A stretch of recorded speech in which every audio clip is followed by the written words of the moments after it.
welcome to this very first video that I'll be doing for Lent. I'm so happy to have you here. I don't know if you guys have noticed, but like every year on this time and on this liturgical time, like a word that's repeated a lot is the word desert. Church is always telling us to live our desert, but what does it really mean?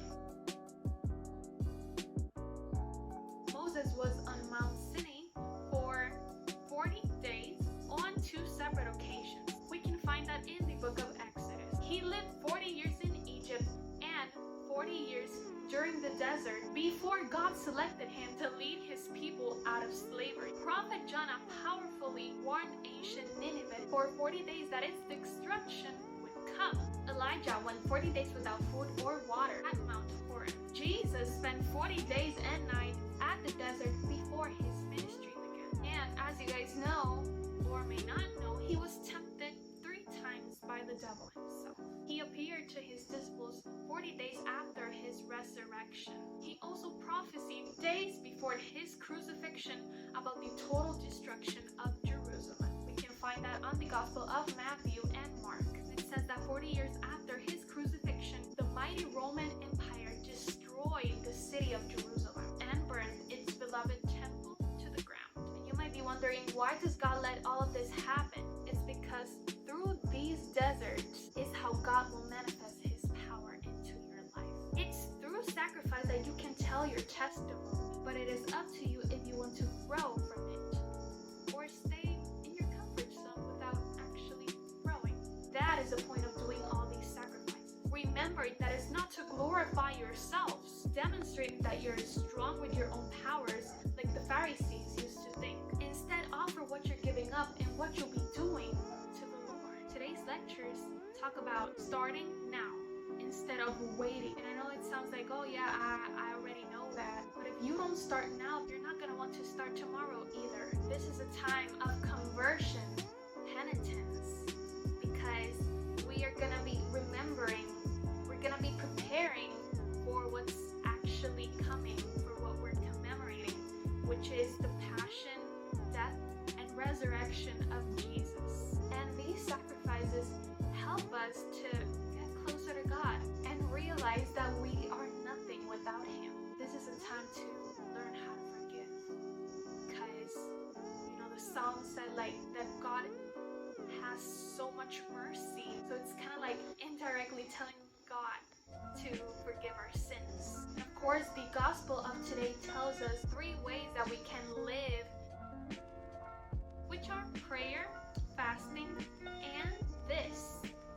Therefore, I took the time to write my sacrifices for this Lent. Some of you know that I started doing the Fiat 90 on January 4th, which is like a preparation before starting Lent. It's a 90-day challenge where you limit yourself to do certain things and also add certain things into your daily life. Therefore, most of the ones that I have here, I am actually already doing.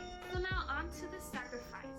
I got most of these ideas from Lizzie's answers. So the most recommended thing to do is completely give up social media, but because you guys know this is like my job, I am gonna be using social media, which is Instagram, Facebook, and TikTok, just once a week. No music at all, like no secular and no Christian music, because I'm honestly like so used to hearing noise that sometimes I just need silence in order to listen to what God's telling me. No secular Netflix, TV, nor YouTube. Instead, I'm gonna be listening to Catholic podcasts, Catholic videos.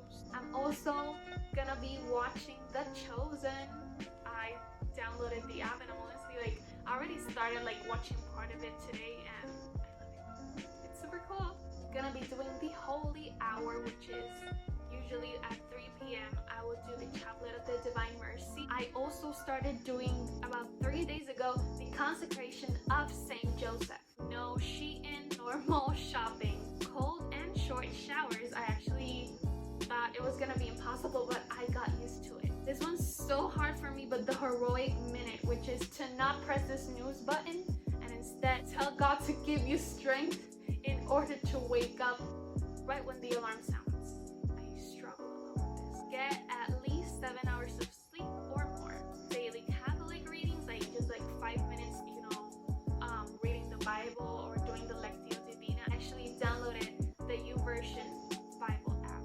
to watch daily mass, but I don't always have the time to watch.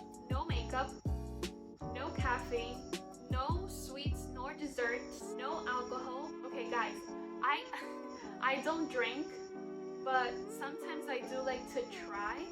But yeah, I'm definitely like not gonna try absolutely any alcohol. I think if I have time, I'm gonna be watching saint movies directly from YouTube. Daily rosary, workout at least 5 times a week, which is what I normally do. I'm gonna try not to multitask. Also, I think I already failed at this one, but no phone while eating.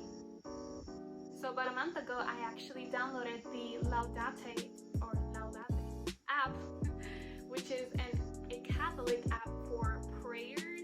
You know, it even has the catechism, and it's so cool. Like, you can find so many prayers, rosaries, chaplets. I mean, it's amazing. Oh, and also Latin prayers. I actually started doing Latin prayers, and I actually love it because it is like the church universal language. So with the Laudate app, I'm gonna be doing like morning prayers before and after meal, which I forget all the time. I also picked a saint to be able to look up to during this Lent, and I chose Saint Clare of Assisi. I am gonna be calling my grandma every single day because usually she's the one who calls me, so I'm definitely doing this. Today we actually prayed the Chaplet of the Divine Mercy together, so I love that. Do my chores without being asked.